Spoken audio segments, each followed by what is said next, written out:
ನಮಸ್ಕಾರ ಸ್ನೇಹಿತರೆ.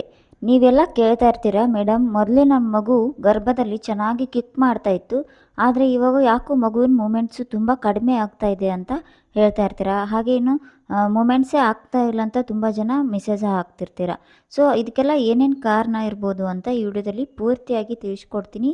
ಹಾಗೆ ಮೂಮೆಂಟ್ಸು ಕಡಿಮೆ ಇದ್ದರೆ ಏನೇನೆಲ್ಲ ಟಿಪ್ಸ್ನ ನೀವು ಅನುಸರಿಸಬೇಕು ಅಂತ ಕೂಡ ಹೇಳ್ತೀನಿ. ವಿಡಿಯೋನ ಪೂರ್ತಿಯಾಗಿ ನೋಡಿದರೆ ನಿಮಗೆ ಅರ್ಥ ಆಗುತ್ತೆ. ಸೊ ಇನ್ನೂ ಹೊಸಬರು ಯಾರಾಗೂ ಇದ್ದರೆ ನನ್ನ ಚಾನಲ್ನ ಸಬ್ಸ್ಕ್ರೈಬ್ ಮಾಡಿಕೊಂಡು ವಿಡಿಯೋನ ಪೂರ್ತಿಯಾಗಿ ನೋಡಿ.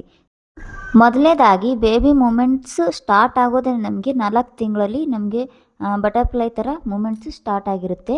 5 ತಿಂಗಳಲ್ಲಿ ಜಾಸ್ತಿ ಇದು ಬೇಬಿ ಕಿಕ್ಸ್ ಬಂದು ಸ್ಟ್ರಾಂಗ್ ಆಗಿರುತ್ತೆ.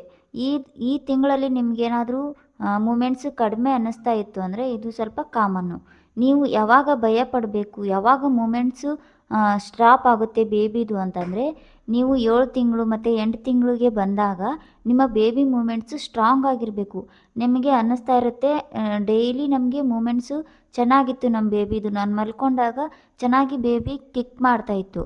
ಆದರೆ ಇವಾಗ ತುಂಬ ಕಡಿಮೆ ಆಗಿದೆ, ಬೇಬಿ ಕಿಕ್ ಕೌಂಟ್ಸು ಕೂಡ ಕಡಿಮೆ ಆಗ್ತಾ ಇದೆ ಅಂತ ನೀವು ಗಮನಿಸ್ತಾ ಇರ್ತೀರ. ನಿಮಗೆ ತಾಯಿಗೆ ಗೊತ್ತಾಗ್ತಾ ಇರುತ್ತೆ ಬೇಬಿ ಮೂಮೆಂಟ್ಸು ಇವತ್ತು ಯಾವ ಥರ ಇದೆ, ನಾಳೆ ಹಿಂದೆ ಯಾವ ಥರ ಇತ್ತು ಅಂತ ನಿಮಗೆ ಗೊತ್ತಾಗ್ತಾ ಇರುತ್ತೆ.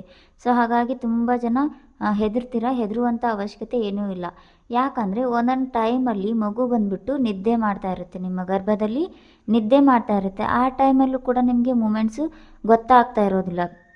ಇನ್ನೊಂದು ಏನು ಅಂತಂದರೆ, ನೀವು ಕೆಲಸದಲ್ಲಿ ಏನೋ ಕೆಲಸ ಮಾಡ್ತಾ ಇರ್ತೀರ, ತುಂಬ ಬ್ಯುಸಿಯಾಗಿರ್ತೀರ. ಆ ಟೈಮಲ್ಲಿ ನಿಮಗೆ ಮಗುವಿನ ಕಿಕ್ಸ್ ಬಗ್ಗೆ, ಮೂಮೆಂಟ್ ಬಗ್ಗೆ ನಿಮಗೆ ಗಮನ ಕೊಡೋಕ್ಕಾಗಿರೋದಿಲ್ಲ.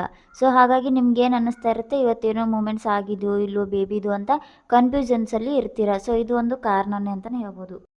ಇದು ನಿಮಗೆ ಗೊತ್ತಾಗ್ಬಿಡುತ್ತೆ, ಡೈಲಿ ಮೂಮೆಂಟ್ಸು ಜಾಸ್ತಿ ಇರುತ್ತೆ, ಆದರೆ ಇವತ್ತು ನನಗೆ ಕಡಿಮೆ ಅನ್ನಿಸ್ತಾ ಇದೆ ಅಂತ ನಿಮಗೆ ಗೊತ್ತಾಗ್ಬಿಡುತ್ತೆ. ಇದನ್ನು ನೀವು ನಿರ್ಲಕ್ಷ್ಯ ಮಾಡಬಾರ್ದು. ಹಾಗಿದ್ರೆ ಏನು ಮಾಡಬೇಕು? ಬೇಬಿ ಮೂಮೆಂಟ್ಸು ಕಡಿಮೆ ಇದ್ದರೆ ಮೊದಲು ಮನೆಯಲ್ಲಿ ಏನು ಮಾಡಬೇಕು ಅಂತ ಹೇಳ್ತೀನಿ, ಆಮೇಲೆ ಯಾವಾಗ ಹಾಸ್ಪಿಟ್ಲಿಗೆ ಹೋಗಬೇಕು ಅಂತ ಕೂಡ ಹೇಳ್ತೀನಿ.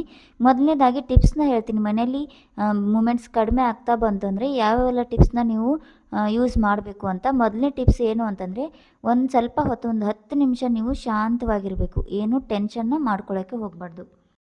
10 ನಿಮಿಷ ಆರಾಮಾಗಿ ಕೂತ್ಕೊಂಡು ಟೆನ್ಷನ್ ಫ್ರೀ ಆಗಿ ಇಟ್ಕೊಂಡು ನಿಮ್ಮ ಹೊಟ್ಟೆ ಮೇಲೆ ಕೈಗಳನ್ನು, 2 ಕೈಗಳಿಂದ ಚೆನ್ನಾಗಿ ಒಂದು ಸ್ವಲ್ಪ ಕೊಬ್ಬರಿ ಎಣ್ಣೆನ ತಗೊಂಡು ಮಸಾಜ್ನ ಮಾಡ್ಕೊಳ್ಳಿ. ಆರಾಮಾಗಿ ಮಗುವಿನ ಜೊತೆ ನೀವು ಆ ಬಾಂಧವ್ಯ ಬರುತ್ತೆ ಆ ಮಗುವಿಗೆ, ಅಂದರೆ ಎಚ್ಚರ ಆಗುತ್ತೆ. ನೀವು ಚೆನ್ನಾಗಿ ಮಸಾಜ್ ಮಾಡೋದ್ರಿಂದ ಬ್ಲಡ್ ಸರ್ಕ್ಯುಲೇಷನ್ ಕೂಡ ಚೆನ್ನಾಗಿ ಆಗಿ ಮಗು ಎಚ್ಚರ ಆಗಿಬಿಟ್ಟು ಮೂಮೆಂಟ್ಸ್ನ ಸ್ಟಾರ್ಟ್ ಮಾಡುತ್ತೆ. ಇದು ಒಂದು ಮೇನ್ ಟಿಪ್ಸು. ಸೆಕೆಂಡ್ ಟಿಪ್ಸ್ ಏನು ಅಂತಂದರೆ, ಸ್ವಲ್ಪ ಸಕ್ಕರೆನ ಬಾಯಲ್ಲಿ ಹಾಕ್ಕೊಳ್ಳಿ. ಸಿಹಿನ ತಿಂದಾಗ ಮಗು ಶುಗರ್ ಲೆವೆಲ್ ಅದು ಹೆಚ್ಚಾಗಿ ಮಗು ಮೂಮೆಂಟ್ಸು ಕೂಡ ಜಾಸ್ತಿ ಮಾಡುತ್ತೆ. ಸ್ವಲ್ಪ ಸಿಹಿನ ತಿಂದುಬಿಟ್ಟು, ನಿಮ್ಗೆ ಇಷ್ಟವಾದಂಥ ಸಿಹಿ ತಿಂಡಿಗಳು ಯಾವುದಾದ್ರೂ ಇದ್ದರೆ ಸಿಹಿನ ತಿಂದುಬಿಟ್ಟು ಸ್ವಲ್ಪ ನೀರು ಕುಡಿದು ಒಂದು ಎಡಗಡೆ ಮಲ್ಕೋಬೇಕು. ಸಿಹಿ ತಿಂದ್ಬಿಟ್ಟು 1 ಅವರ್ ನೀವು ಎಡಗಡೆ ಮಲ್ಕೊಂಡ್ರಿ ಅಂದರೆ ಅದು ಆರಾಮಾಗಿ ಮೂಮೆಂಟ್ಸ್ನ ಸ್ಟಾರ್ಟ್ ಮಾಡುತ್ತೆ. ಮಗು ಒಳಗಡೆ ಆರಾಮಾಗಿತ್ತು ಅಂದರೆ ಮೂಮೆಂಟ್ಸ್ನ ಸ್ಟಾರ್ಟ್ ಮಾಡುತ್ತೆ. ನೀವು ಮಲ್ಕೊಂಡಾಗ, ಶಾಂತವಾಗಿ ಮಲ್ಕೊಂಡಾಗ ನಿಮಗೆ ಗೊತ್ತಾಗುತ್ತೆ, ಮಗುವಿನ ಮೂಮೆಂಟ್ಸು ಕೂಡ ಗೊತ್ತಾಗುತ್ತೆ. ನೀವು ಅದ್ರ ಕಡೆನೇ ಗಮನ ಕೂಡ ಕೊಡಬೇಕು. 1 ಅವರಲ್ಲಿ ನಿಮಗೆ ಅಟ್ಲೀಸ್ಟ್ 1-2 ಕಿಕ್ಸ್ ಆದರೂ ಬೇಬಿ ಕೊಡಬೇಕು. ಇದನ್ನು ನೀವು ಗಮನಿಸಬೇಕು. ಇನ್ನೊಂದು ಏನು ತಪ್ಪು ಮಾಡ್ತೀರಾ ಗರ್ಭಿಣಿಯರು ಅಂತಂದರೆ, ಇದೆಲ್ಲ ಕಾಮನ್ ಬಿಡು, ಮಗು ಮತ್ತೆ ಮೂಮೆಂಟ್ಸ್ ಮಾಡುತ್ತೆ ಅಂತ ನೀವು ಮನೇಲೇ ಕೂತ್ಕೊಂಡ್ಬಿಡ್ತೀರ. ನಾನು ಹೇಳುವ ಈ 3 ಟಿಪ್ಸ್ನ ನೀವು ಫಾಲೋ ಮಾಡಿ ಆದರೂ ಕೂಡ ನಿಮಗೆ ಮೂಮೆಂಟ್ಸು ಸ್ಟಾರ್ಟ್ ಆಗಲಿಲ್ಲ ಬೇಬಿದು, ನಮಗೇನೋ ಮೂಮೆಂಟ್ಸು ಗೊತ್ತಾಗಲಿಲ್ಲ ಅಂದರೆ ನೀವು ತಕ್ಷಣವೇ ಹಾಸ್ಪಿಟ್ಲಿಗೆ ಹೋಗಲೇಬೇಕು. ಯಾಕಂದರೆ ನಿಮ್ಮ ಮಗು ಏನಾದರೂ ಒಕ್ಕಳು ಬಳ್ಳಿ, ಇದು ಕರಳು ಬಳ್ಳಿ ಅಂತ ಹೇಳ್ತೀವಲ್ಲ, ಅಂಬಲಿಕಲ್ ಕಾರ್ಡ್ ಏನಾದರೂ ಆ ಕುತ್ತಿಗೆ ಸುತ್ತ ಏನಾದರೂ ಸುತ್ತಕೊಂಡು ಮಗುವಿಗೆ ಉಸಿರಾಟದ ತೊಂದರೆನೂ ಕೂಡ ಆಗ್ಬೋದು. ಸೊ ಹಾಗಾಗಿ ನೀವು ಇದೆಲ್ಲ ಪ್ರಯತ್ನ ಮಾಡಿ ಕೂಡ ನಿಮ್ಮ ಬೇಬಿ ಮೂಮೆಂಟ್ಸು ಸ್ಟಾರ್ಟ್ ಆಗಲಿಲ್ಲ ಅಂತಂದರೆ ಒಂದ್ಸಲ ನೀವು ಹಾಸ್ಪಿಟ್ಲಿಗೆ ಕನ್ಸಲ್ಟ್ ಮಾಡಲೇಬೇಕು ಡಾಕ್ಟ್ರನ್ನ. ನೀವು ಯಾವುದೇ ಕಾರಣಕ್ಕೂ ನಿರ್ಲಕ್ಷ್ಯ ಮಾಡಲಿಕ್ಕೆ ಹೋಗಬೇಡಿ. ಇದ್ರ ಜೊತೆಗೆ ಬೇರೆ ಏನಾದರೂ ಲಕ್ಷಣಗಳು ಅಂತಂದರೆ, ಬ್ಲೀಡಿಂಗು ಆಗ್ತಾ ಇರುತ್ತೆ. 7 ತಿಂಗಳಲ್ಲಿ ಬಂದಾಗ ನೀವು ಮುಖ್ಯವಾಗಿ ಗಮನಿಸಬೇಕು ಗರ್ಭಿಣಿಯರು. ಬ್ಲೀಡಿಂಗ್ ಏನಾದರೂ ಆಗ್ತಾ ಇತ್ತು ಅಂತಂದರೆ, ಮತ್ತು ನಿಮಗೆ ತೀವ್ರವಾದ ಹೊಟ್ಟೆ ನೋವು ಏನಾದರೂ ಇತ್ತು ಅಂದರೆ, ಕೆಳ ಹೊಟ್ಟೆ ನೋವು ಅಂತ ಹೇಳ್ತೀವಿ, ಆ ಹೊಟ್ಟೆ ನೋವು ಇದ್ದರೂ ಕೂಡ ನೀವು ಇಗ್ನೋರ್ನ ಮಾಡಲಿಕ್ಕೆ ಹೋಗಬೇಡಿ. ಮತ್ತು ಇನ್ನೊಂದು ಏನು ಅಂತಂದರೆ, ಅಮ್ನಿಯಾಟಿಕ್ ಫ್ಲೂಯಿಡ್ ಲೀಕೇಜ್ ಅಂತ ಹೇಳ್ತೀವಿ, ಅಂದರೆ ನೀರು ಸೋರೋದು, ಅಂದರೆ ನಿಮ್ಮ ವೆಜನಲ್ ಪಾರ್ಟ್ದಿಂದ ನೀರು ಹೋಗ್ತಾ ಇರುತ್ತೆ. ಇದನ್ನು ನೀವು ಯಾವತ್ತೂ ಇಗ್ನೋರ್ನ ಮಾಡ್ಲಿಕ್ಕೆ ಹೋಗಬೇಡಿ.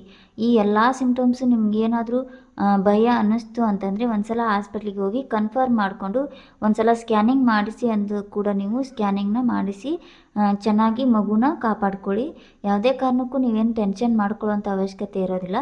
ಸ್ವಲ್ಪ ಗಮನಿಸಿ ಅದ್ರ ಕಡೆ ನೀವು ಗಮನ ಇತ್ತು ಅಂತಂದರೆ ನೀವು ಸೇಫ್ ಆಗಿರ್ತೀರ, ನಿಮ್ಮ ಮಗು ಕೂಡ ಸೇಫ್ ಆಗಿರುತ್ತೆ. ಈ ಇನ್ಫಾರ್ಮೇಷನ್ ನಿಮ್ಗೆ ಇಷ್ಟ ಆಗಿದ್ರೆ ಒಂದು ಲೈಕ್ ಮಾಡಿ, ಕಮೆಂಟ್ ಮಾಡಿ, ಸಬ್ಸ್ಕ್ರೈಬ್ ಮಾಡಿ.